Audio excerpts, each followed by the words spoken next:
All right, beautiful. So, new topic, calculus, sometimes called differentiation. Um, it is the last bit of new mathematics that you'd learn.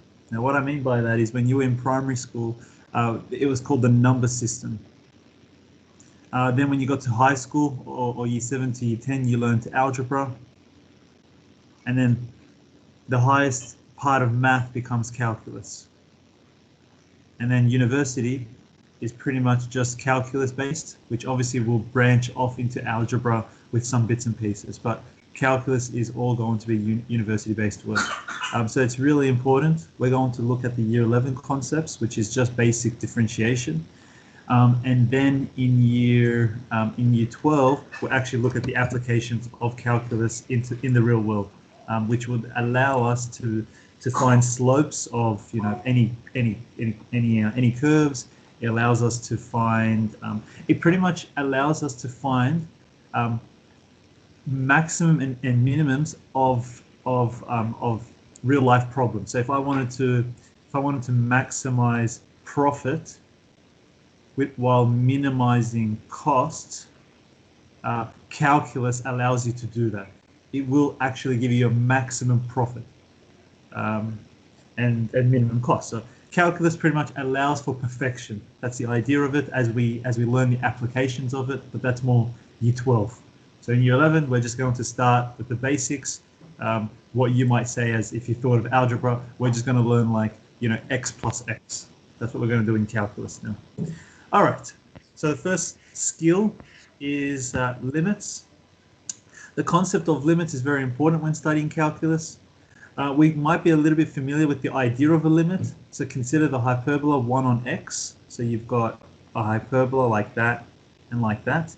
We know that as x approaches large values, so as x is getting really, really large, the y value approaches very small y values. So it's pretty much approaching 0. This is best seen in the graph here. So as x approaches infinity, y approaches 0. And that's what this arrow means. So this arrow means approaches, right? And approaches can be, it's very poor, but it can be seen as equals, okay? It's just that it doesn't actually equal to it. It approaches 0 and then eventually becomes 0. So that's the concept of approaching. But for our cases, we probably will be seeing them as equals to eventually. So in mathematics, limits are written like this. Limit as x approaches a for whatever the function is. So you've got to get familiar with that. Lim, as x approaches a. This means the limit of f of x where x approaches the value of a. So consider the following. The limit as x approaches 2 for x plus 2.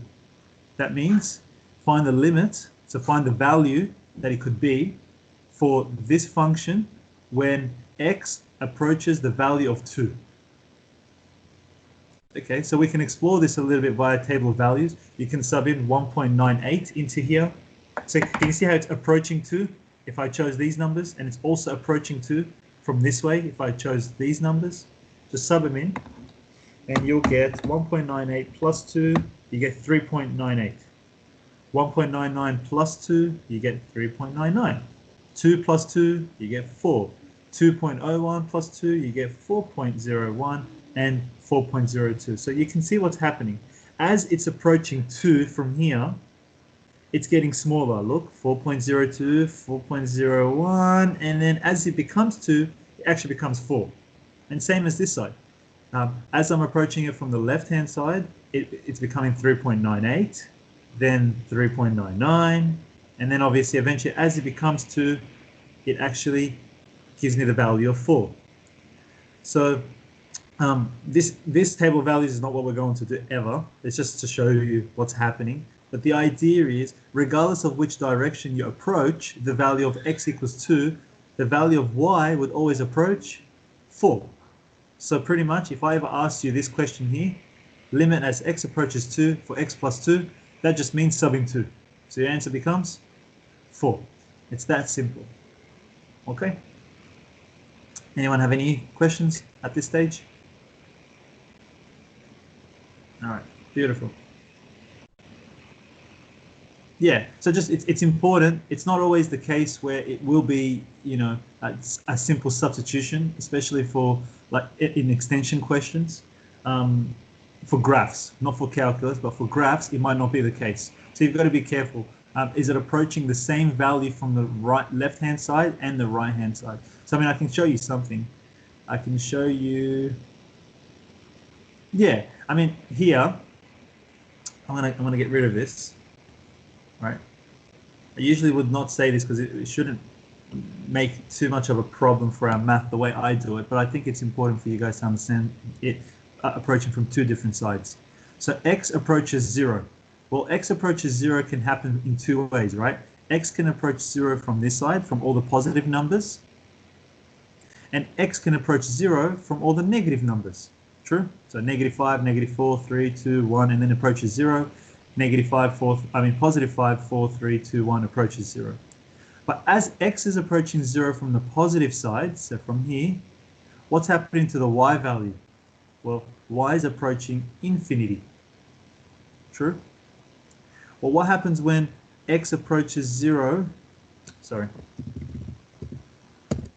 X approaches 0 from the negative side. So it's approaching it's approaching 0 from the negative side. Well, y doesn't approach positive infinity. Y approaches negative infinity. So when I'm subbing in 0 for something like this function, which we know we can't, you get two different values. So it's not always a simple substitution. It sometimes is important to look into the direction of where it's approaching. Only for graphs. Okay, we're not going to see that in calculus, so don't stress about that too much. It's just for graphs. We might need that. But you guys those who have already finished functions and you haven't realized that you needed that, then you don't even need it. For those who, I think everyone's done functions actually, so we shouldn't have any problems. It shouldn't be an issue for us. All right, let's do this. If you need, we'll use the graphs. I don't think we'll need it. We're just going to do it algebraically. So use the graph, find the limits of the following function. Limit as x approaches 3 just means just a simple substitution, sub in 3. So 2 times 3 is 6. Plus 1, answer is 7. Okay, next one. Limit as t approaches 4 for this parabola. Well, just a simple substitution. 16 take away 8 is 8, plus 1 is 9. All good with that? All right, next one. Limit as x approaches -2. Am I going too fast for anyone? Okay. Limit as x approaches -2 for x plus 2 on x take away 2. Well, if you sub in -2, you guys can probably see the top just becomes -2 plus 2, which is 0. 0 times anything is still 0. 0 divided by anything is 0. So guess what the answer is? Just 0. Okay, and you can probably see that. Look, as the limit approaches -2, watch what's happening to the y value. It becomes 0. And again, same thing with this one. As it approaches here, the y value starts to become 0 again. So y value is 0. All right. The problem is it's not always going to be that simple. So what you've got to do, or you might have cases where you get a case like this. Consider the following. Limit as x approaches 3 for x squared take away 9 on x minus 3. Well, hey, I could just sub it in, right? That's what you've been doing. So let's just sub it in. 3 squared is 9. 9 take away 9 is 0.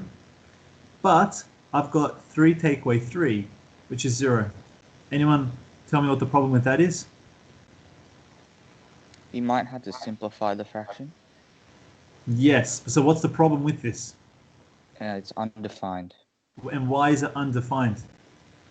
Because it's got a 0 denominator. Yeah, zeros in the denominators are going to be the problem. So when we're going to do limits, if you can't substitute your limit in and without your denominator being 0, then you probably have to get rid of your denominator.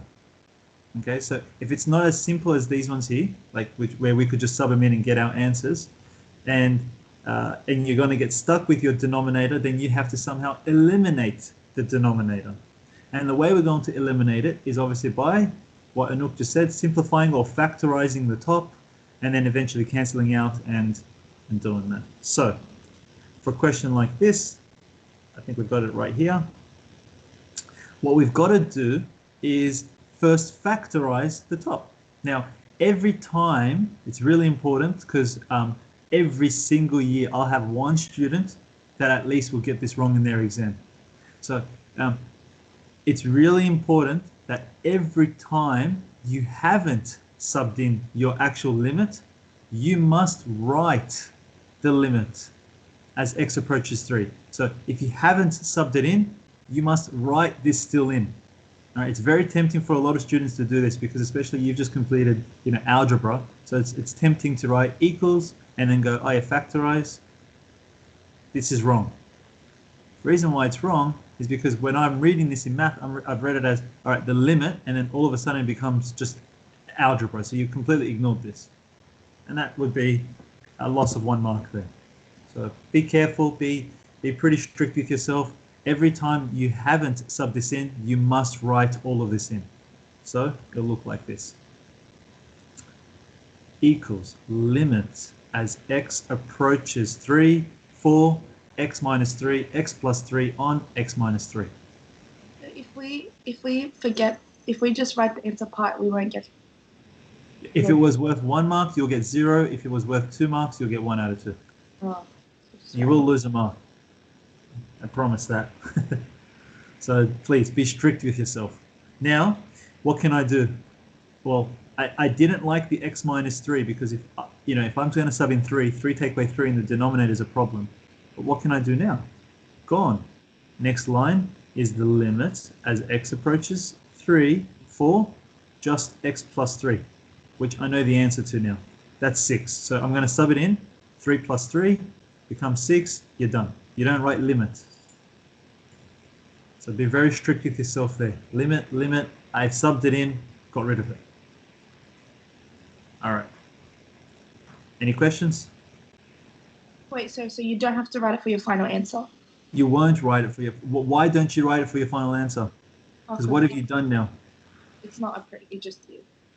Yeah, right. You've actually. It's not approaching or anything like that. You've subbed it in now. 3 plus 3, and that becomes 6.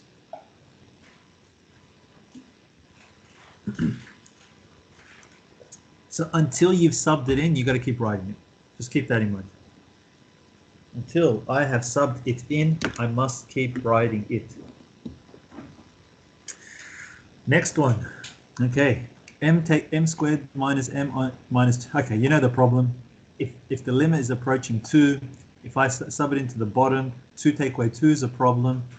So what am I going to do? I am going to factorize the top. And you already know one of the answers for the top, right? It's got to be the bottom because you're meant to cancel out the bottom.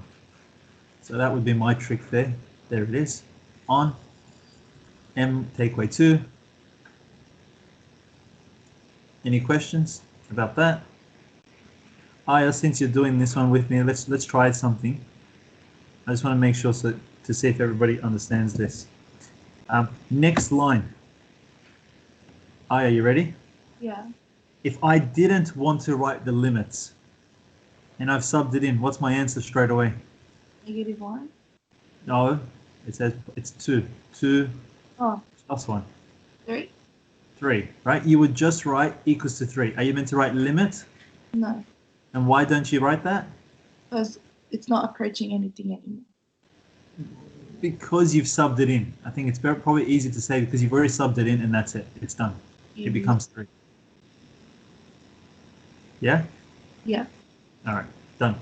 If you hadn't subbed it in yet, your line previously, I won't confuse us. I think we get that.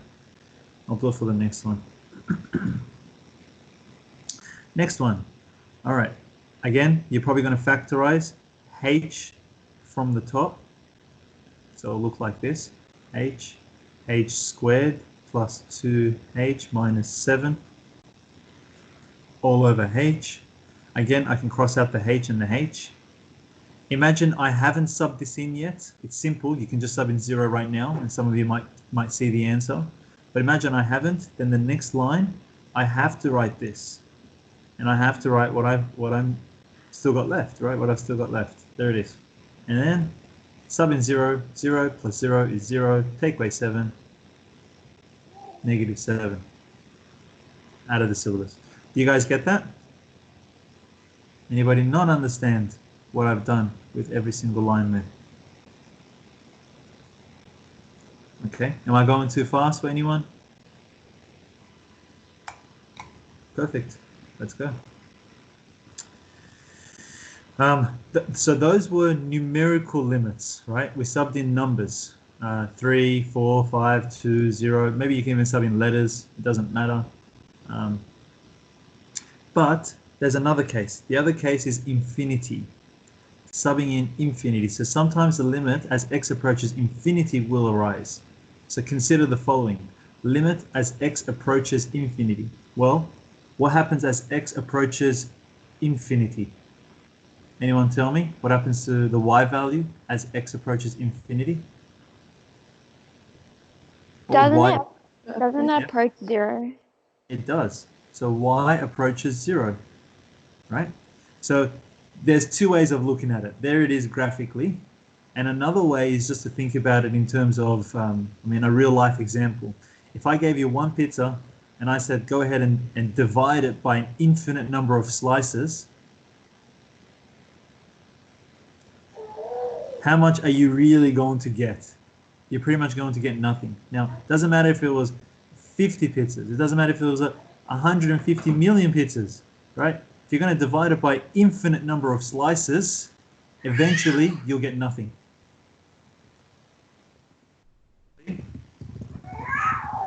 So our logic with most of these styles of questions for infinity is to end up with a result like this. We need to end up with a number over x. So when we're going to sub in infinity, we're going to end up with that number over infinity becomes 0. Okay. To solve infinite limits, you got two steps. Step 1, divide every term in the expression by the largest power. Some students don't get that. We'll also say pronumeral. By the largest pronumeral in the denominator. So divide every term in the expression by the largest pronumeral in the denominator. Okay? That's step 1. Everything, every term. Step 2, everything that you've got that looks something like this becomes 0 as x approaches infinity. So let's have a look at this first one. Can anyone tell me what I'm going to divide everything by?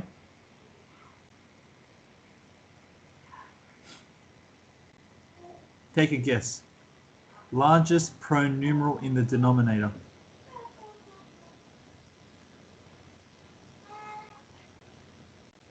All right, I'll pick someone. Novak, tell me, what's the largest pronumeral or power in the denominator?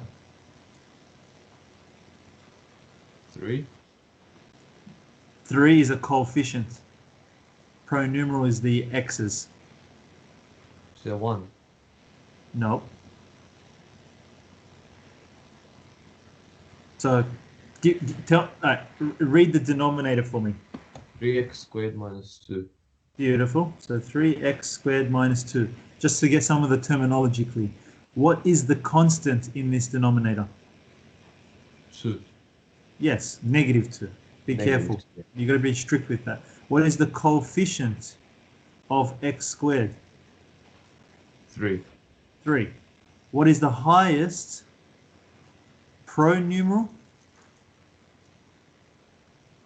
So that means what's the highest x value you see?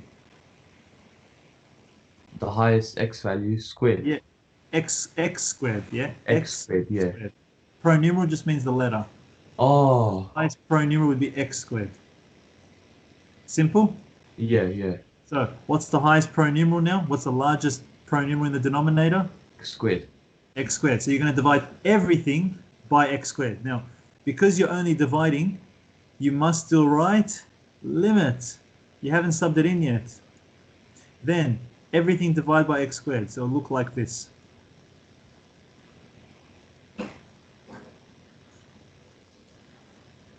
Now I'm doing it really long today, or this question, and I might make a shortcut for this one. But you okay with that, Novak? You understand what I've done? Yeah, yeah. Okay, and then obviously, what's x squared on x squared? 1.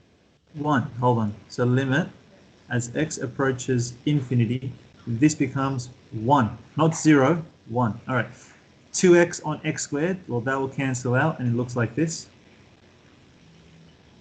1 on x squared, that just stays as it is. 3x squared on x squared, what happens there? 3 And then this guy, minus 2 on x squared. okay. And then now, can you see how you've got a number on x, a number on x squared, or it doesn't matter if it's squared or not, it's still on x, a number Yeah. on x? Okay. What happens when I'm going to sub in infinity now? What happens to this bit when I sub in infinity? What's 2 on infinity? Novak? 0. Well, it approaches 0. Well, it is 0, yeah. It Yeah. approaches 0, it becomes 0. What's 1 on infinity squared? Same thing. What's 2 on infinity squared? Same thing. So what's my answer when I sub in 1, infinity? 3. 1 on 3. You've already subbed it in. Do you keep writing limits once you've subbed it in? No. Done. That's your answer that we're looking for. So step 1, divide by the highest pronumeral of your denominator. It's really important, not numerator. So divide everything by the largest denominator, and then you'll get a whole bunch of these cases, which you'll eventually realize they're all going to be zeros, and then the answer is just whatever's left, 1 on 3. Okay. Any questions? Let's try another one together. I'll pick someone. Give me a second. I'll just see. That's close. All right, Aiden, let's do the next one together, buddy. You ready? Yeah, All right, we're going to divide everything by what? the highest prime number. So which would be 2. not just 2, Uh, x x squared. x squared, right? It's x squared. So it'll look like this: 2x squared on x squared minus 3 on x squared on x squared, 5x on x squared, and 1 on x squared. Okay, Aiden, what would happen? I want to see if you guys can do it quick now. What would happen to this when you're going to sub in infinity? 3 on infinity squared. What would happen to it? So any number on infinity is always going to become, what did we say?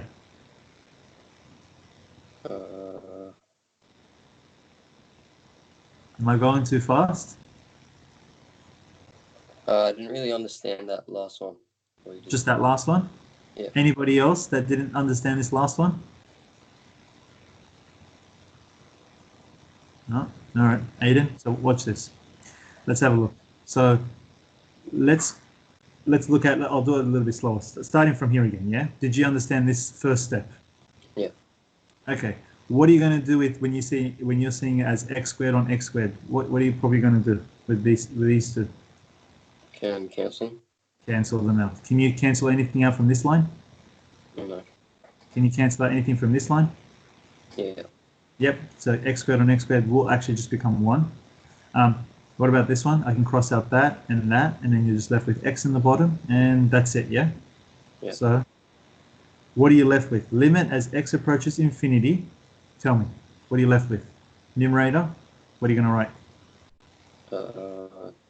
2 2 minus, minus 3 over x squared. beautiful, over 1. Over 1 plus 5 over x plus 1 over x squared. Now, what happened? So now you're done, right? You did step 1. So step 1's done up here. Divide every term by the largest power in the denominator. You're done. What about this bit? We haven't done that. So what are you going to do now with your limit as x approaches infinity? You're going to sub in infinity to your x's, right? Yeah. Does this term have an x? No. No, so that just becomes 2. Does this bit have an x? Yeah. What's 3 on infinity squared? Is that what you're stuck on? Yeah. Okay, fair enough. Anything over infinity is always going to become 0. Okay. And, like, it doesn't matter if it's squared, cubed, because infinity squared is still infinity. Yeah. Okay, it's so big that like it goes on forever. So, okay, let's try it again. What's 3 on infinity squared? 0. 0. So minus 0 over 1 plus. What's 5 on infinity? 0. 0 plus 1 on infinity squared. Yeah, you get the idea. Yep. And then the answer just becomes 2. 2. And that's what we did here. 2 on Yeah. infinity, 0. 1 on infinity, 0. 2 on infinity, 0. Yeah. Right, thank you. Anybody else that's still not getting that? No, we're okay.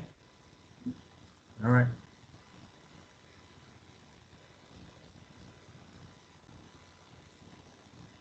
Well, that's an easy one. Show that it does not exist. Well, you can't cancel anything out. So if you sub it in, you get 1 over 0, which is undefined. But anyways, we don't need to worry about that. It's not a problem. We're looking at continuity, differentiation. Okay. First principles. All right. So that's it for limits. Do we need some more work on the limit questions, or are we okay? Okay. Yeah. Yeah. Look, what will happen is I will be sending you guys Thursday's video, and I've already sent it actually. It's already in our group chat. Some of you probably seen it. There it is. That's all the Thursday's work. I go through limits a little bit more in detail there because they've got a different booklet to you guys. And then as we record our ones, they're going to see this booklet. And so if you want more questions, just watch Thursday's video and look at their booklets. And I'll go through that again anyways. All right. Now we're up to the actual differentiation bit, the whole point of this topic. So differentiation is dash, so f dash or y dash. So y dash, which is the same as f dash of x, is the same as dy on dx. These three are going to be interchangeably used. They're all equal to the same thing. So when we differentiate, it means dash, y dash, or dy on dx. Okay, this first technique is going to be done via what's called first principles. The formula is this: f dash of x, so the derivative, or to differentiate, f dash of x is equal to the limit as h approaches 0 for f of x plus h minus f of x all over h. That's a formula. You've got to memorize that. I'm not sure if it's in your formula sheet for Year 12, but I would still say you've got to memorize that. Now, it will become useless once we actually learn the proper differentiation rules. So it will become obsolete very, very quickly, but it is worth 2 to 3 marks in your exam, and you'll only get 1 question of this. You won't get more than 1 question. Okay, so it's not a question that's asked heavily in exams, but it will be asked as 1 question, usually 2 to 3 marks. Eventually, once we actually learn the laws, you'll find this obsolete, which is why a lot of students do poorly in their exams, because they forget about this first principle method. Okay, so before the rules were created, it was done this long way. For those who have already seen differentiation a bit, they already know how to do it. They might see the answer, but for now, we've got to use the formula. So f dash of x is equal to the limit as h approaches 0 for f of x plus h minus f of x all over h. Okay, we're going to do this together. Emily, let's try this one together. Okay. All right, here we go. So y equals x squared plus 3. That's the same as me writing f of x equals x squared plus 3, right? Yeah. So in the formula, I mean, this is not a problem. We're just going to keep writing that every time. H is not a problem. You'll just write h. F of x is not a problem. F of x is just this term, x squared plus 3. The only thing I don't have and will not have is f of x plus h. So before we start, we need to find that. Do you have any idea of how to find f of x plus h if you know f of x is x squared plus 3? And don't Factorize. Oh, no, not going to be factorized. What if I had given you this f of 2? What would you have done for f of 2? If I gave you this function and I said f of 2. I don't know. Okay, you sure? Wouldn't you have just subbed in 2 into this function? Okay. Yeah, probably. I'm just overthinking it. Yeah, I'd say don't overthink it. So f of 2, you guys would have just subbed it in. 2 squared, 4 plus 3 is 7. What would you do now with f of x plus h, Emily? Same thing. Don't Just sub overthink it in. That's it. Don't go just simple sub it in. Beautiful. So what are you going to say? Instead of the x, you replace it for x plus h. So what would this be written as? X plus h. And then instead of the x, you're meant to have x plus h, right? So Yeah. x becomes x plus h. This is still squared plus 3. Can Okay. you see that? Do you see how I've just, like, if you don't, I'm going to use your name for a second. Watch this. If I said sub in Emily for x, that means every time I see x Oh yeah. in Emily, right? So it will look like Emily squared plus 3. Yeah. It's that simple. If I had 3x here, what are you going to say now? 3 Emily. Right? Yeah, that's it. All right, we get it now. Does everybody understand that? When I'm writing f of something, don't overthink it. It just means substitute that thing for x's. Every time you see x, it's just a simple substitution. All right, beautiful. Now, you have your f of x plus h. There it is. You have your f of x. All right, I think we can start. Here we go. They've written y, so we're going to write y dash, but you could have written, just to make it clear for everyone, you could have written that, all that. You won't lose a mark. All 3 are interchangeable. Be comfortable with all 3. Okay. Equals limit as h approaches 0 for f of x plus h. So what's f of x plus h now, Emily? What would f of x plus h be? Well, it's all of this, right? Oh, sorry. I thought my thing wasn't muted. It's x plus h squared plus 3. So instead of me writing that and wasting another line, I'm going to expand it at the same time. So here we go. X squared plus 2xh plus h squared plus 3. Are you okay with that? Yeah. Minus what? F of x, which is what? X squared X plus 3. X squared plus. Correct, but use brackets, because if you just wrote x squared plus 3 without the brackets, you guys know what would have happened. You would have written negative x squared plus 3. Whereas it should have been negative x squared take away 3. So be careful. When there's a negative there and you're going to have an expression here, use brackets. All over what? What am I going to write, Emily? Do you just write h? Yep, that's it. And the problem we have, if you remember this, when we're going to try to sub in 0 into h, it's this problem. The problem that 0 is in the denominator. So our aim for this question is to pretty much eliminate the h. And just observe now. limit h approaches 0. Okay, what's x squared? Take away x squared. Well, that will just cancel out. What's 3? Take away 3. And what I've just tried to show you guys there, your f of x, so this bit here, should always eliminate. All right? This bit here should always cancel out with this bit here. So you should never have anything here. Okay. Then we're left with 2xh plus h squared on h. And what are you going to do now, Emily? You can get rid of the denominator h by crossing out the h squared to make it just 2x plus h. Yeah, done. All right, I'm just going to factorize this so that everyone can see it as well. There it is. Cancel it out. You're left with, look, I keep writing the limit because I haven't substituted it in.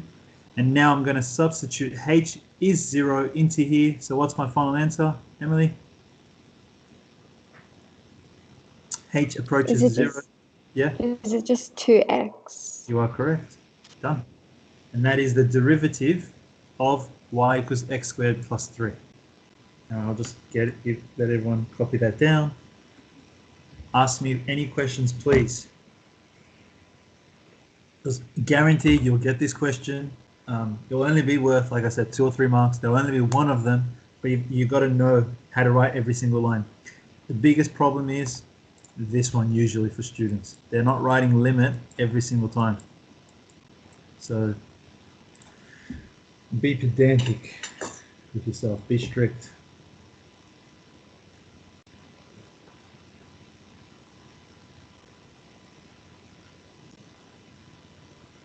Let's recap what I did.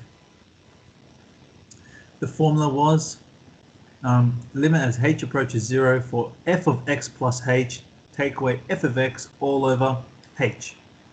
I hate the h, right? We don't like that because we can't sub it in. So our ultimate aim is to at least have a numerator with just h's, so I can factorize it out and then cancel it. So that's our ultimate aim. F of x plus h, we don't have, so we have to find that by substituting x plus h for every x that I see. Every time I see an x, I substitute that for x plus h, and there it is. Once I know that, I just simply substitute these two values into the formula, and there it is. Another little trick that I just gave you was, I can promise you your f of x, this bit here, will always eliminate. So if you forgot your brackets by accident and then you wrote 3 plus 3, that would give you 6, and then you would realize, oh yeah, I've done a mistake there. So this bit here needs to always eliminate with some components of this side. And then pretty much the rest is pretty straightforward, I think. All right. Anyone still copying? No. Good to move on. Let's try again. All right. Anouk, let's try this one together. You're next. Yep. Do you remember the formula? F dash of x. Yeah. F of x plus h minus fx over h. And what about right at the beginning? Lim h approaches 0. All right, beautiful. So what's the only thing you need? You already have f of x. H is easy. You'll just keep rewriting this 1,000 times. The only thing you don't have is this bit here. So what is it equal to? F of x plus h. 2x squared plus 7x minus 3 in brackets squared. Yeah, just... Wait. No, I got confused. 2 brackets x plus h squared plus 7 brackets x plus h minus 3. Ah, beautiful. There we go. All right. F of x plus h is 2x squared plus 7x minus 3. You just replace the x for x plus h. You place this x for x plus h. All right. Anybody not comfortable with that? Anyone confused about that? If you are, just think of it like this. If I said f of 3, what would you have done back in term 1? You would have just subbed in 3 for every time you see x. I'm just saying it's x plus h this time, so exact same concept. You just sub in x plus h. All right, Anouk, next line, equals? 2 x. No, come on, Oh, equal. okay. Say this. Limit h approaches 0. Yeah, because if you don't get used to that, you're not going to say it. All right, then you're going to say this big thing, right? I'm going to expand at the same time. So you guys don't need me to go through your basic expansions, but you got to assume I'm going to expand this, and it'll look like this. 2x squared, the inside's 2 times, so plus 4xh plus 2h squared plus 7x plus 7h, take away 3. Then, Anouk, what? You have to put it over h. No, minus. Oh, minus 2x squared plus 7x minus 3, but it's in brackets. Good job, but it's in brackets. All over h. So this was just the first bit expanded. So it's up to you guys if you want to do it the way I just did it. If you can do it like that, expand the perfect square and expand the 2, great, good work. If you can't, then maybe expand the perfect square first, like this, and then expand it again. And then that's the first bit, first 3 bits. All right, Anouk, what do you know? What did I say about this? What do you know? We can cancel the 2x squared, the 7x, and the 3 now. Let's see if it's true. What's 2x squared? Take away 2x squared. Gone. What is 7x? Take away positive 7x. Well, also gone. What is negative 3? And then subtract negative 3 again. Well, 2 negatives here make it a positive. So negative 3 plus 3, gone as well. As it should. Okay? And then, next line, Anouk. Limit h approaches 0. 4. 4x squared plus 4xh. Oh yeah, 4xh 4xh plus 2h squared plus 7h. All over h. And then I think you guys can probably see this without factorizing. This h, this h, this h, this h. Yep. Is that okay? Yeah. I just took one h out from everything, and then I'm left with limit h approaches 0. You're left with 4x here plus 2h here plus 7. So what's your final answer when you sub in h approaches 0? 4x plus 7. Yeah, the only thing that goes is this guy here. H equals 0. That doesn't have a h, so that stays as 4x. This doesn't have a h, that stays as 7. Yeah. Done. Good job.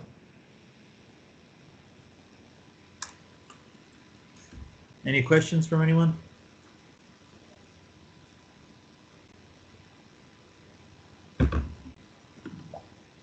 Actually, yes, No? Sam. Yeah? Tell me. How it's 4xh when you cancel out the h? This bit here? Never mind.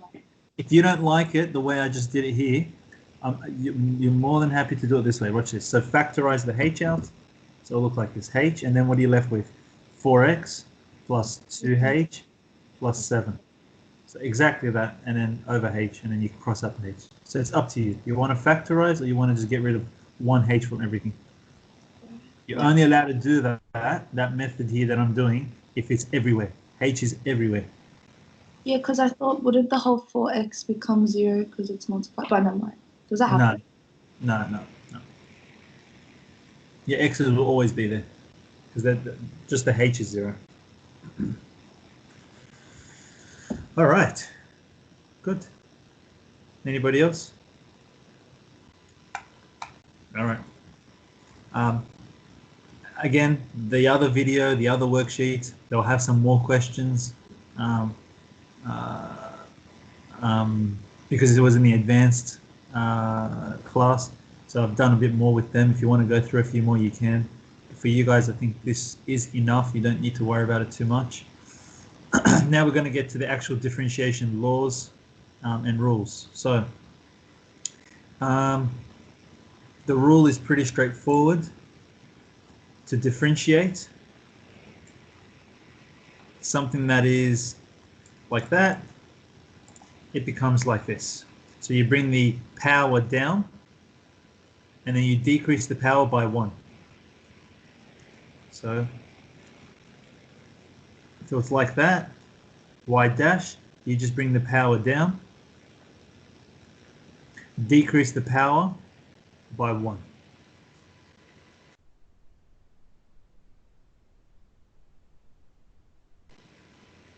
So I'm going to show you something now.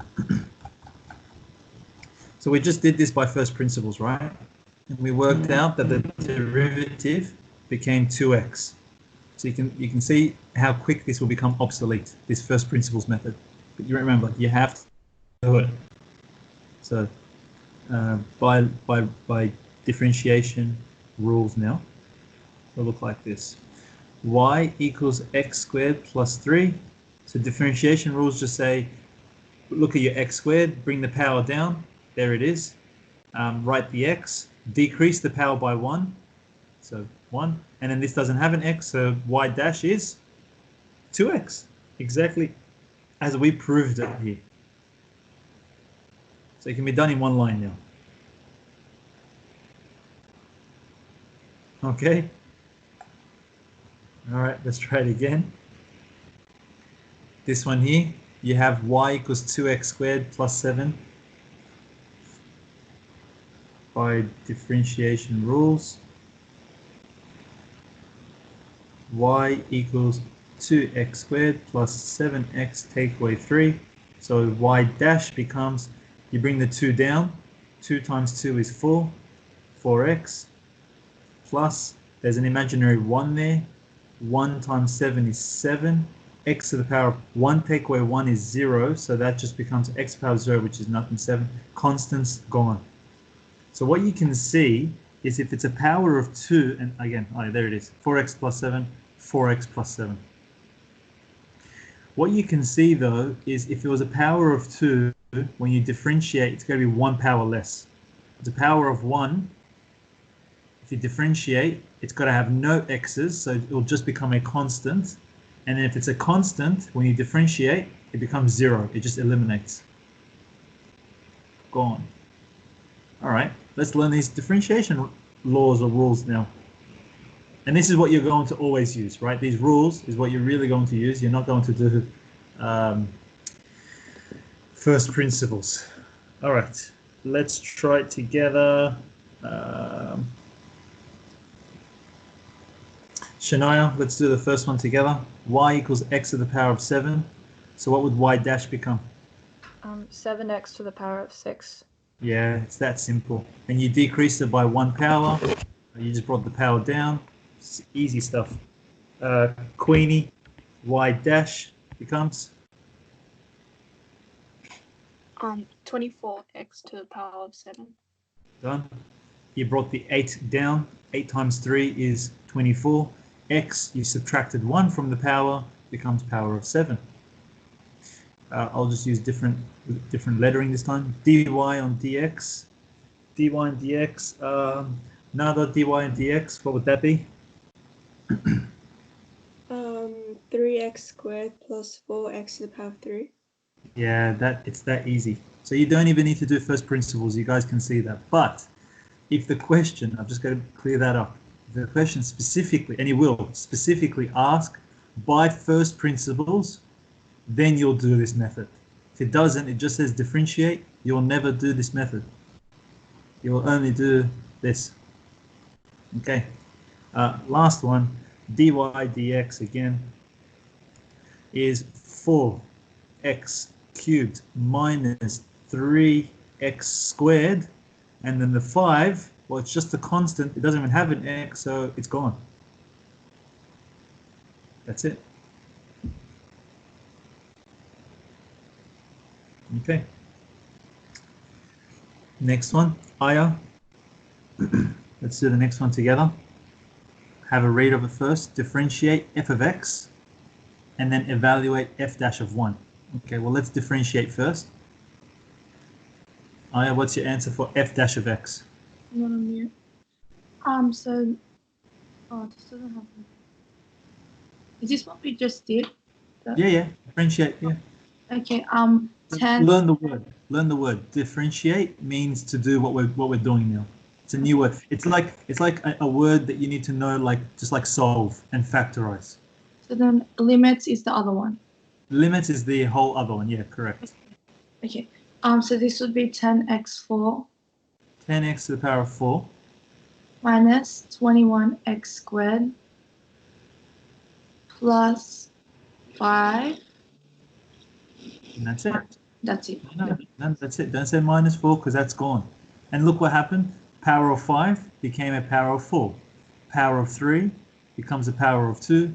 Power of 1 becomes no power. And obviously if it's got no power, well, you can't even do anything with it. So it's gone. 0. And then the question says evaluate f dash of 1. What do you think? Again, don't overthink. Just sub it in. Yeah, you're just going to sub it into f dash, not f of x. Before, it was f of 1. You subbed it into the original function. This one says find it in f dash of 1, so you sub it into this one. So it will look like 10, take away 21, plus 5. And that's what, negative 6. And that's it. Good job.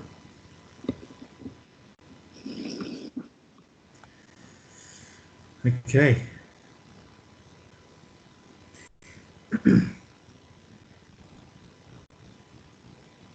Okay. So there are a few, well, I mean, there are really two important rules that you need to abide by to be able to differentiate with like this. You cannot differentiate surds, so no surds allowed. This must be converted to fractional indices. Fractional indices. So no surds allowed, and no x, so no prime numeral in the denominator. If you're going to do it using the basic skills, no x in the denominator, convert to negative indices.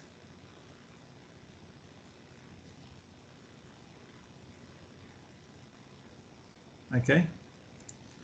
So with a question like this, I mean, there are two ways of doing it. You could have converted that to a, I'll do both ways, and I guess you guys can tell me which one you feel more comfortable with. So me, I personally like to just split up the denominator for this one. So it'll look like this. Right, and then I would cross out this, I'll cross out this, cross out this, cross out this. By the way, this is still y equals, so like y equals, I haven't differentiated yet. And then you have this so far. And then when I'm going to differentiate this, the answer becomes 3 on 2. Because it's an x, power of 1, that becomes 3 on 2. All right, is anyone confused about that? So at the beginning, I didn't differentiate. I was just doing basic algebra. I split up my denominators, and then obviously I simplified, and then I'm differentiating the derivative of 3x on 2. Well, the x just has to, has to disappear, and it becomes 3 over 2. 5 over 2, well, that's a constant, so that completely disappears. That's how I would prefer to do it. There are some students that prefer to do it like this. So they like to write it as 3x squared plus 5x, and then they multiply it by I don't know if I even like this one, 2x to the power of -1. And then, yeah, it's because they brought all of this up, and then they're going to use expansions like that. Now, I feel like there's more room for error with negative ones. So if you feel like you would like to do it this way, let me know, and I'll do it, but I don't think I want to confuse everybody because this way is it's a bit better for extension students, I believe. So we're going to keep it like that. It'll work better for us. All right, let's continue then. Y equals x to the power of 6 on 2. I'm just going to write it like that so you guys can see it can be written like this and it's not a problem. Y dash, that's already on the top, so y dash, anyone want to try that one? Maybe Andy? Let's give me the derivative. What do you think it would be?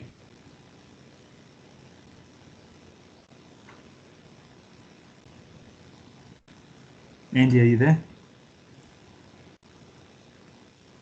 Yeah. No? Oh, yep. Go. Y dash. 6x to the power of 5 over 2. Yep. Minus. 3x squared over 6. Yep. And then that obviously just simplifies. 6 over 2 is 3.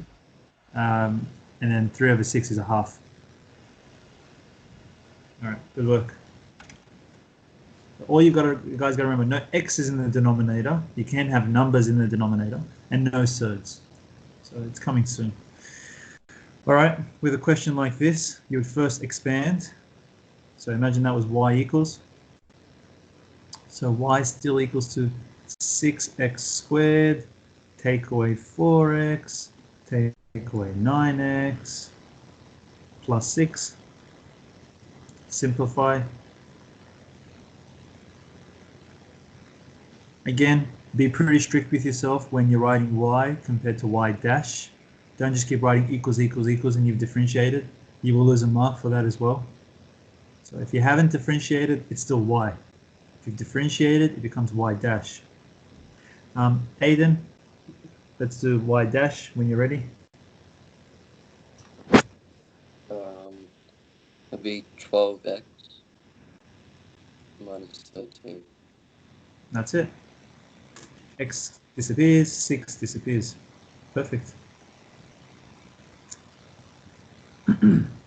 This is the one. You can't have x's in the denominator. So you can't just go, oh yeah, y dash is 16 on this. This is so horribly wrong. So wrong, okay? Can't do that at all. So no x's in the denominator like that for you to be able to differentiate. So the first thing we've got to do is convert to negative indices. So it'll look like this. F of x equals 16x to the power of negative 3 minus 16x to the power of negative 2. Right? This becomes a negative in the numerator using your index laws.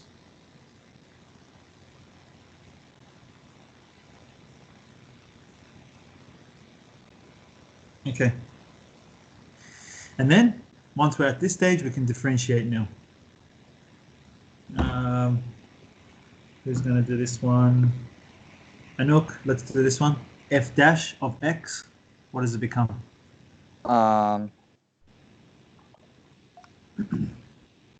Minus 48 x to the minus 4. Yeah, you subtract 1. A lot of students tend to say 2 there. But yeah, minus 3 minus 1 is minus 4. Good job. Yeah. Negative. Shouldn't it be plus 32? Yes. 32 x to the power of? Minus 3. Good job. So minus 2 times minus 16 is plus 32, and then x power of negative 3. And again, especially being extension students, what I would prefer you guys getting used to is the way it starts. So if it starts like x's are in the denominator, is the way I want you to end it. So I don't want you to leave it like that. You'll get full marks for this. It's just I would rather you get used to this next line. It started there, it has to end like that. And the reason why I want you guys to get used to that is because some of the harder questions, you actually need to know it like this to be able to finish it off. So if it starts as x in the denominator, you end it with x in the denominator. Okay, anybody have any questions? for me with that one? Are we understanding how to differentiate now? Yeah. That's good. All right. Aya, let's do this one. F of x equals 2 root x. Am I allowed to use surds? No. No, so I have to convert that. Do you remember what fraction I can write that in? 2x to the power of? 1 Half. Yeah, 2x to the power of a half. If you've forgotten that, that is x power of a half. Cube root of x is x power of a third. And then obviously any number here with any number here, any number here with any number there is always going to, this p is always going to be in the denominator. This q is always going to be in the numerator. So it's like that. So surds are always fractional indices. And if you don't write it, there's an imaginary 2 there. So you just got to remember that's a half. Okay. Okay. And then what's f dash? I'm just bring it down. Bring that down. So 2 times a half is 1. So just, And then? is enough. Is it just? So just 1. And then x to the power of, what do you got to still do? Half. Minus 1 of it. Yeah, minus 1. So it becomes negative half. Half take away 1 is negative half. Right? Now, again, that's usually full marks, so no problems. But I want you guys to keep remembering. It starts as a surd. I've got to end it as a surd. So let's go one more line. Or maybe 2 more lines. Negative half. Positive half in the denominator. Do you agree with that? Yeah. And then x to the power of a half is the square root of x. That makes sense. Yeah. So the calculus bit, I mean the differentiation bit is pretty straightforward, if you can see that. It's more the algebra that will always get students. And that's why we emphasize it so much last term. All right. Wait, so did you say so the p is always the denominator? Okay. P is always going to be in the denominator, correct. The power here inside the x will be on the top. So this 2, if I don't write a square root, if I don't write a number, we assume there's a 2 there, and there's the 1 there, technically. So that's a 1, and that's a 2 inside here. Yeah. Now, I don't want to do tangents and normals this week. That's going to be next week's lesson, but we are going to start this. So pretty much from the way I can see it, it's 11, which is great. Next week, we'll finish off calculus. So pretty quick, you guys. At school, it probably will take about 3.5 weeks or something, but we've done it pretty quickly. I cut all the crap you don't need. So here we go, chain rule. There's 3 more rules. The first one being chain rule, so function of a function rule, in other words. So sometimes you might see your teacher say function of a function. Very likely you'll hear me say just chain rule.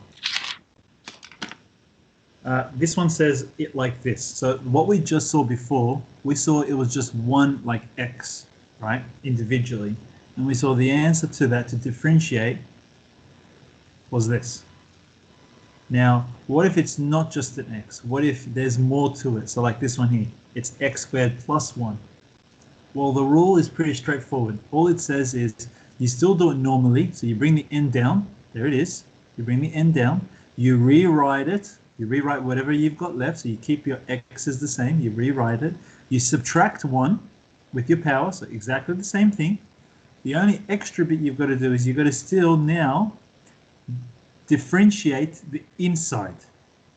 So you have to actually differentiate the inside and then multiply it by that. So do it normally, normal, differentiate, inside. Okay, who wants to try it together with me? All right, Emily, let's try it together then. Okay. Y equals x squared plus 1 to the power of 6. All right, here we go. Y dash. All right, give me the first thing you would do. Bring the power down. Yeah, so would it be 12x? Not, I think you maybe, but wait, just give me the power down. Just put the power down only. Oh, so it comes like 5, right? No, No, that's power 6. down 6. Okay, yeah, Yeah. I'm going ahead.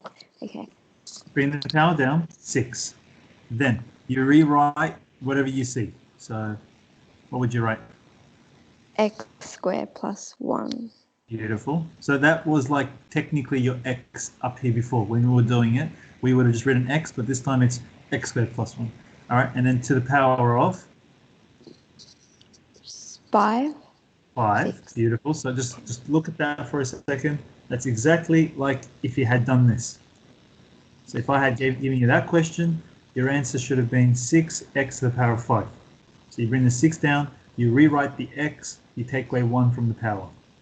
You brought the 6 down, there it is, you rewrote the x bit, and then you took away 1 from the power. True? Yeah.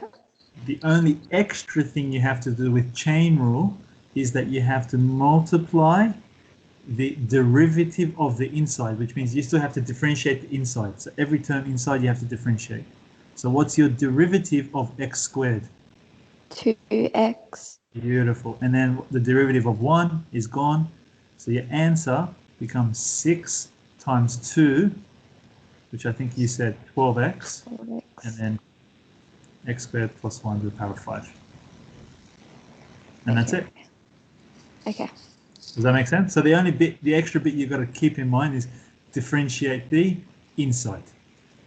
Yeah. Otherwise, the first bit's just normal. Good job. All right. Next, let's try Novak. Y dash. All right. What do you think, Novak, for this one? So Yep. that's 35. 35, so 7 times 5. Yep, Yeah. bracket. 3x plus 4 to the power of 4 3x plus 4 to the power of 4 times times 3. times the derivative of the inside, which is 3. And that becomes 105. 3x plus 4 to the power of 4. 4. Yeah. Good work. Thank you.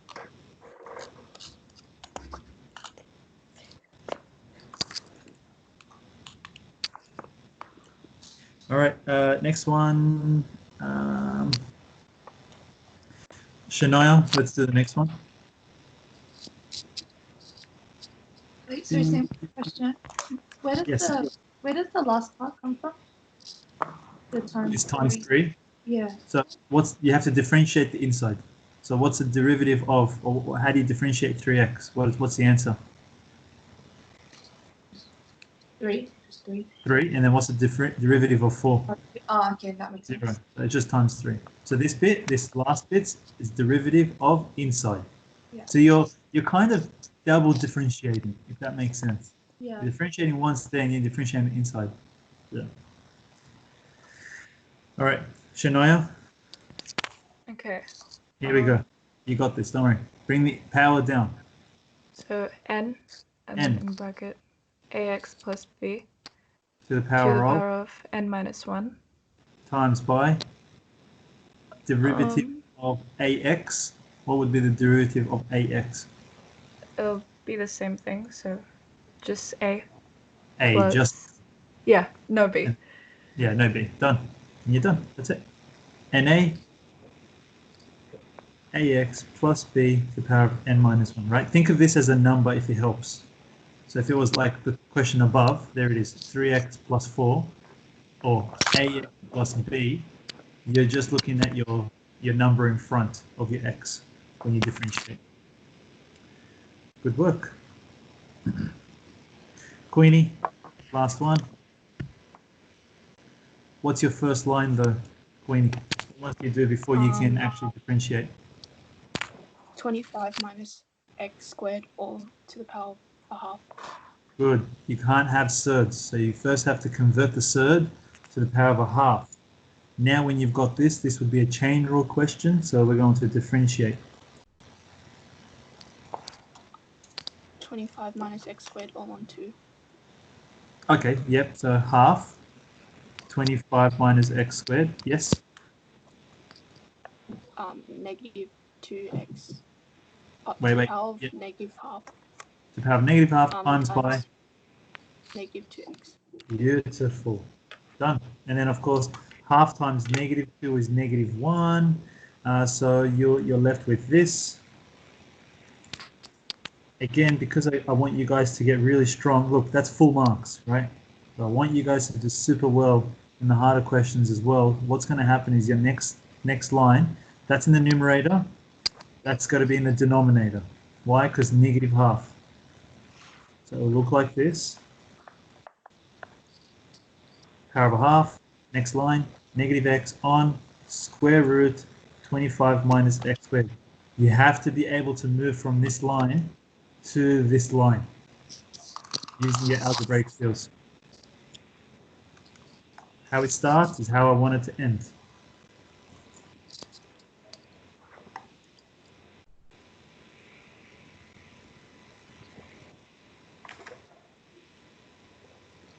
Okay, any questions for that one?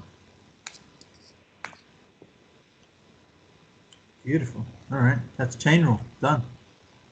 Well, you don't need more questions. You just got to keep that in mind. You got to know how to do basic chain rule questions and how they look.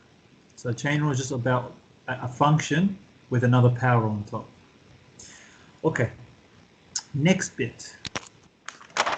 Second last rule. Product rule. The product rule extends the methods of differentiation to include functions that are product of two simpler functions. So if you had your original as u and v, so two different functions, or how I like to think about it is product usually means times. So do I have two x's that are multiplied by each other? Do I have two x's that are being multiplied by each other? Yes, I do. So that's going to be a product rule question. I mean, you could have, there's nothing stopping you to just expand this and just do it normally, but we're going to actually use the product rule. Now, the one I like to use now is just this a bit rearranged. I like to write my ones like this now.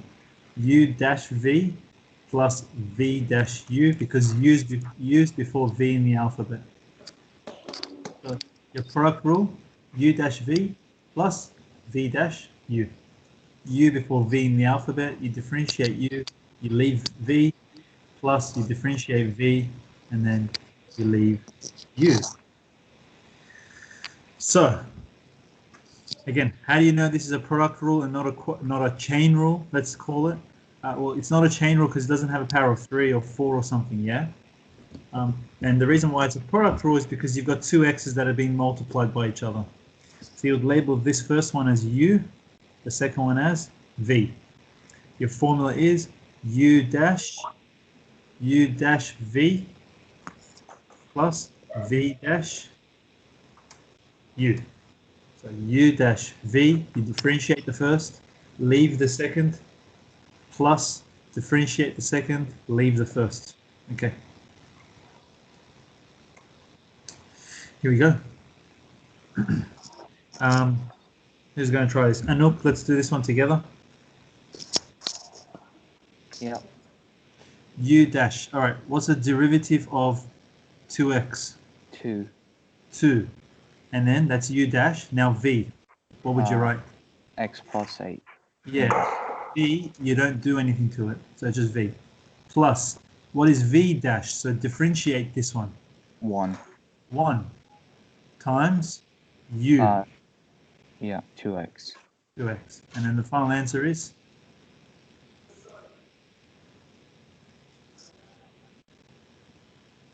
Okay, I'll just wait for others.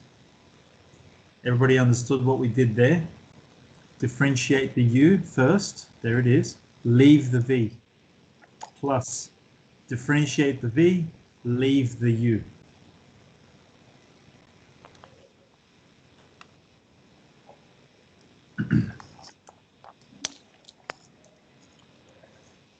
Oh yeah, you're going to do the next one.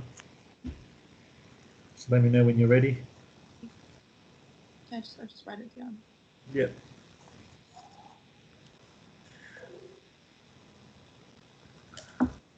So the first thing you would do is label them, right? And again, why is this the product rule, Aya? Sorry? Why would this be a product rule question? Because it doesn't have like powers of threes and stuff like that. Sure, and because, but what's the biggest thing that's given it away? Product means to multiply.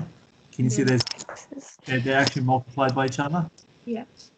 And then you label your first one as U. U, and the second one V. Do you remember the formula by any chance? U dash V plus V dash U. So differentiate the first, leave the second, differentiate the second, leave the first. Right, let's see if you can do this. U dash. So what's the derivative of the first one? 2. 2. Beautiful. And Times 4x squared plus 8 plus. plus 8x times 2x minus 3. Ah, too easy. Too easy.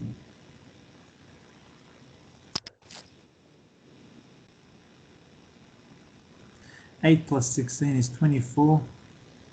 Minus 24 plus 16.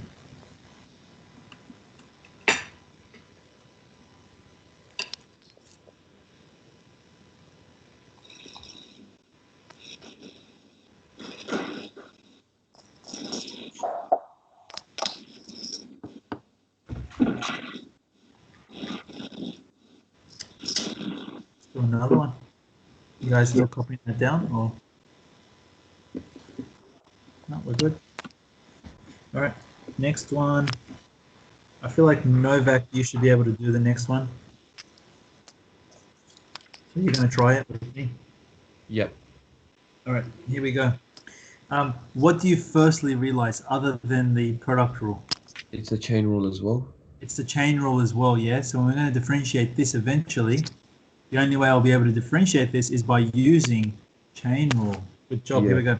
Y dash equals U dash V plus V dash U. All right, equals, all right, go tell me. 3x squared. 3x squared times 3x plus 4 to the power of 5. plus 5 brackets 3x plus 4 to the power of 4 times 3 times x to the power of cubed. x3, yeah. Too good, too good. All right, thank you. Hold on, it's there. That bit there is V dash, just so you guys can get that. So if I'm trying to differentiate this guy here, 3x plus 4 to the power of 5, you got to use your chain rule. That's the only way you can differentiate a power like that. And that's that whole big monster there, times, don't forget U, times by x cubed.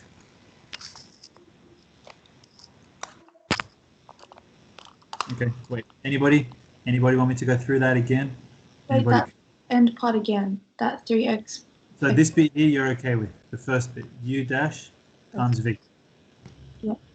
Okay, plus, what's the now we got to do V dash, so what's the derivative of this?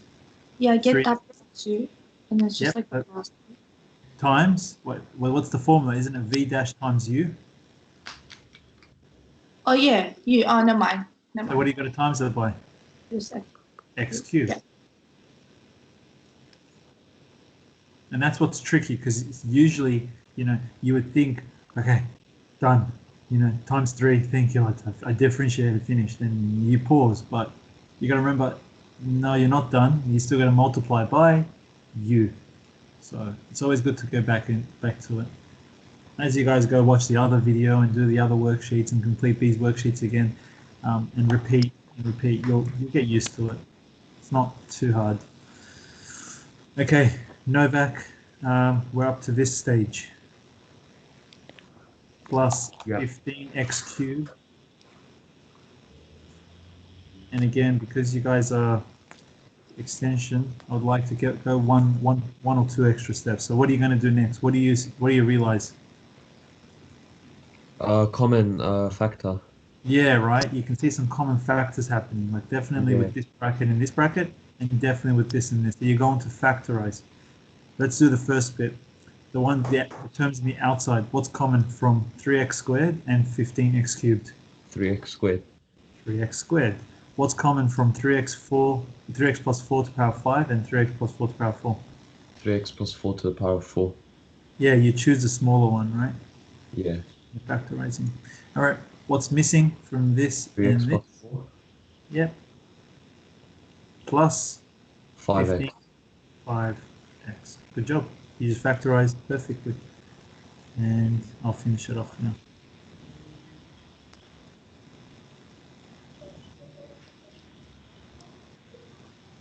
Oh, that's a unique case. Can you see that one, Novak? It says 8x plus 4. Yeah. You can still factorize one more time. You factorize the 4 out. 4 times 3 is 12. You factorize 4 out, you're left with 2x plus 1. So that's a unique case. Doesn't always happen, but you got to keep your eye out for that. Like I keep saying, especially being extension, you guys got to be very fluid with your factorizations by now. All right. Aya, Shania, does this all make sense? Yeah, that all makes sense. Yes. Nice. All right. So one more time, what we did, we just factorized the 3x squared out from these first two terms, and then we factorized the brackets, power of 4, and then pretty much I just asked myself what's missing. 3x squared, you're missing a power of 1, so there it is. And then this one you've already got, you're missing a 5 and you're missing an x. And then simplify, factorize again, you're done. All right. Let's try it again. Andy, let's try this one together. Yeah. When you're ready. You ready for it? Yeah. All right, here we go. First step, no surds. Yeah. Okay, now, what are you going to label them as? U and V. U, V. Y dash equals, remember, Y dash equals U dash V plus V dash U. Have you memorized that by now, you reckon? Yeah. Differentiate the first, leave the second, differentiate the second, leave the first. Simple. All right, go. Y dash equals 2x. 2x, bracket. 2x plus 1 to the power half. Beautiful. Plus V dash. Now, differentiate this guy. A half. Half, bracket. 2x plus 1 minus a half. Minus half. Minus half. Times.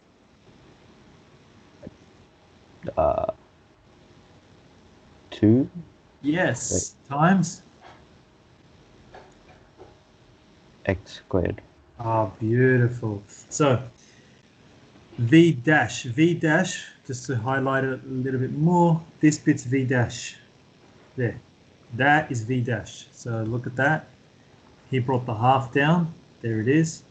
Kept the bracket, 2x plus 1 to the power of negative half times by the derivative of the inside. So times by 2. And then he's finished with the differentiation of V dash. Now you got a times by U still. So times by x squared. All right. Anybody confused about that step? Give you guys a minute to write it.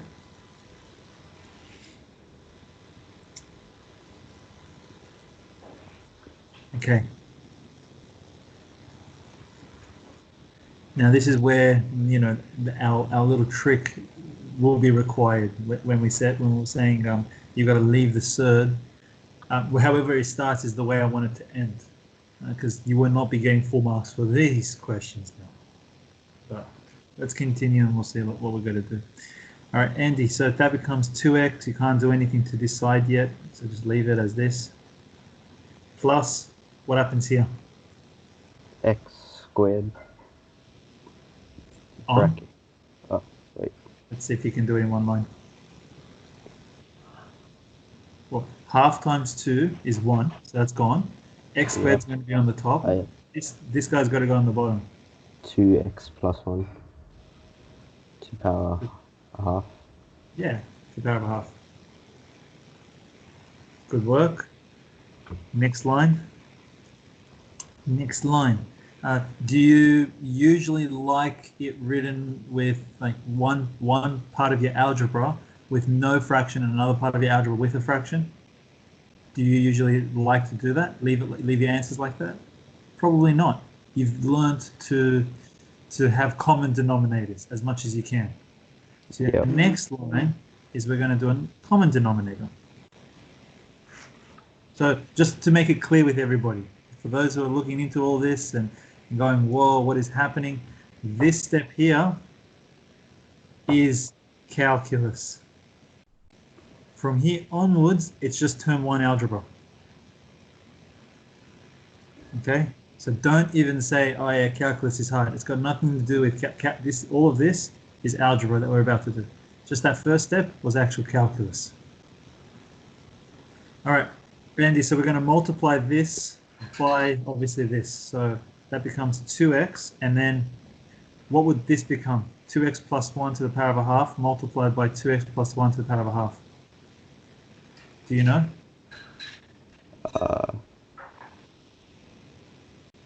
No. 2x plus 1. What if I wrote it like this for you? Square root of 2x plus 1 times square root of 2x plus 1. 2x plus 1. Okay, so you know it like that. That's good. Well, half is the same thing, isn't it? So power of a half. Yeah. Power of a half, when you're going to multiply it, it's like you're just multiplying your surds, which just becomes 2x plus 1. Or, I mean, another way to think of it is you're multiplying bases that are the same, so you can add the powers. Half plus half is just 1 anyways. Yeah. So there's 2 ways of looking at it. And done. We're about to finish it off. Equals 4x squared plus x squared is 5x squared plus 2x on square root of 2x plus 1. Now you don't need to rationalize. So don't rationalize this. You're not getting marked for rationalization for calculus. Unless, I guess, the question specifically asks for it. You don't need to do that. Done. This question will be worth anywhere from 3 to 4 marks.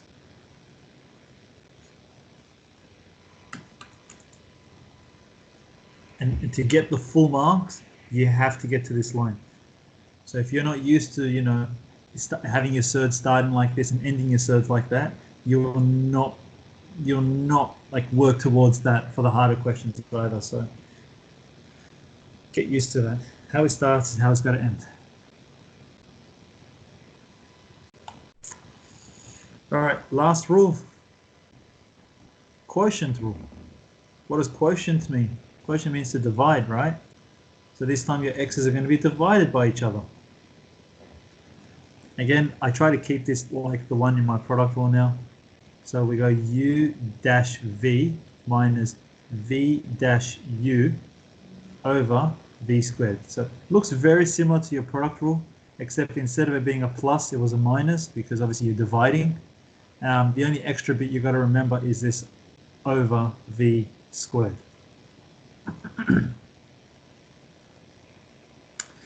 Okay. Who's going to try this with me? Let me look. Oh yeah, Shania, let's do this one together. So we've got y equals u on v. All right, Shania, you ready? Yep. Don't overthink it. It works pretty much the same as what we've been doing. This first one's, how do you know? Okay, wait. One thing I would like clear, because I mean that is going to be the biggest question you guys will all have for me later on. How do you know to do quotient rule here? It's divided by.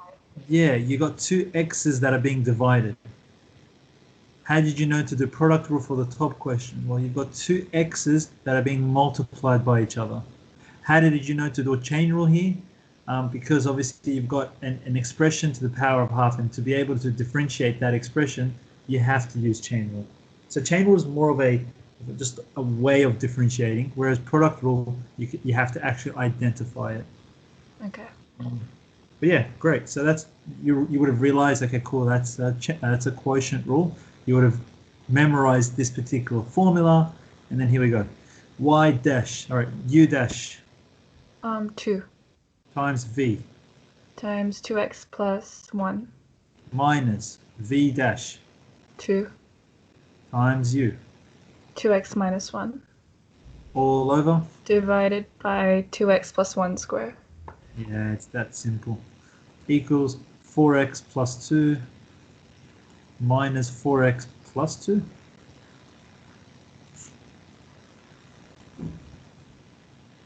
You're done.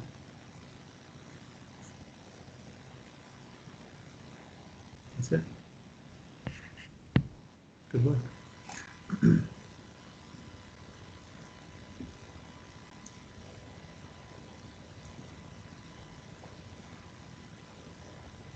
Anybody confused about that?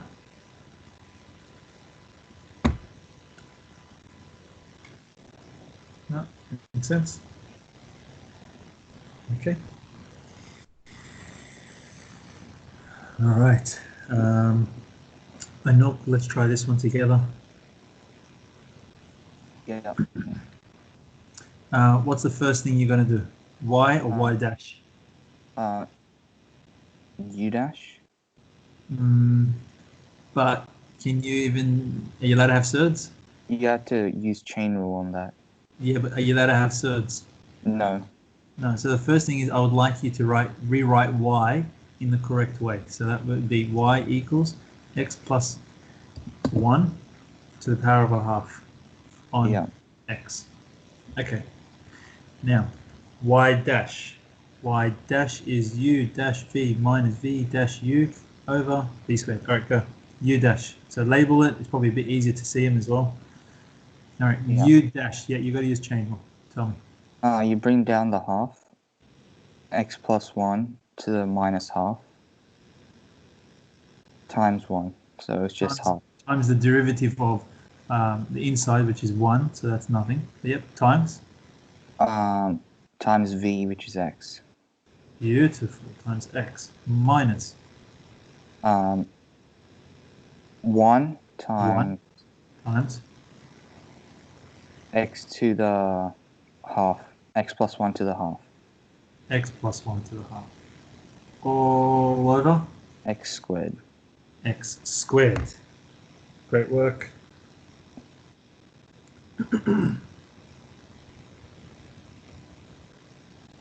Okay, next line. Next line you'll have, well, okay, what's your next line? You could factor out the X plus 1 to the half. No, I don't want you to do it that way. Not when it says negative half like that. Yeah.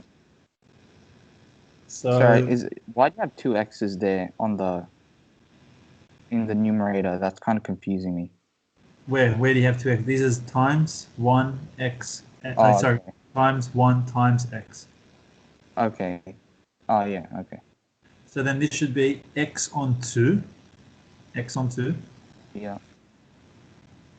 Times by x plus 1 to the power of negative half. Yeah. Minus x plus 1 to the power of positive half. All over x squared. Now, you know we don't really like writing a fraction here over another fraction here. No. Right. So your next line is to first make this into a common denominator. Yeah. Correct? Yeah. And then eventually bring in my x squared. So it's going to look like this. X on 2x plus 1 to the power of a half. X on 2x plus 1 to the power of positive half, because you can't have negative half there. Yep. Minus x plus 1 to the power of a half divided by x squared. Remember, it's a lot easier to work with division signs than it is to work with over signs when you're going to have something like this. Then we use our common denominator skills. So x minus 2 times x plus 1. Half times half, half plus half is 1. Yeah. Over. Yeah, and then you flip the x squared. So 1 on x squared. And then you get x, take away 2x minus 2 on 2x squared, 2 times x squared. That just becomes square root of x plus 1. And you're done.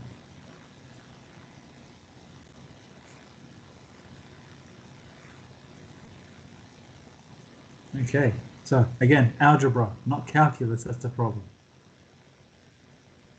Okay, tell me, I'm sure you guys will have some issues with something, so tell me which line you guys want me to go through again. Line 1, line 2, line 3, line 4.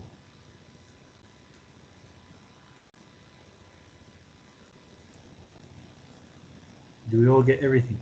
Seriously, x on 2, this goes down, positive half, minus x plus 1 positive half, divided by x squared, made a common denominator, so times by 2, and times by x plus 1 to the power of a half. Half plus half becomes power of 1. And then multiply and flip, and then go straight across. And that's it. Everyone's okay with that? Okay. If I was to give you any tip, I would say redo these questions. Right, just straight redo this, and until you can fully execute it until this step, don't move on to anything else. So you don't need 1,000 different textbook questions, you don't need anything else. All you've got to be able to do is get this question and try to get it all the way to here. And if you can do that flawlessly, eventually you can tell yourself you've pretty much mastered calculus, because that's what you would need to do to be able to be a pro at calculus. Get to this step without stalling. Yeah. All right. That's my tip. That's pretty much it. Like next week, we'll probably need an hour, and I'm going to finish off calculus for year 11. Yeah, So we're pretty much done. Sorry? Just the last part, like when you Yeah, put yeah. it into the square root. Yep. I'm looking at it now and trying to figure out what I can't figure out. So from line 3 to line 4? But just the denominator part. Yeah. You mean from line 3 to line 4, that bit? Yeah, that's it. So you just don't know how to get that half become square root. Is that what you're saying? Oh wait, never mind. Oh wait, no, but then where does the 2x squared come from? Because that's a 2 there, and multiplied by x squared. 2 times x squared becomes 2x squared. Oh, okay. Yeah. Get it. Because I'm just going straight across. Yeah. So 2x squared and then square root of x plus 1 from this guy. Okay. And then I simplify the numerator.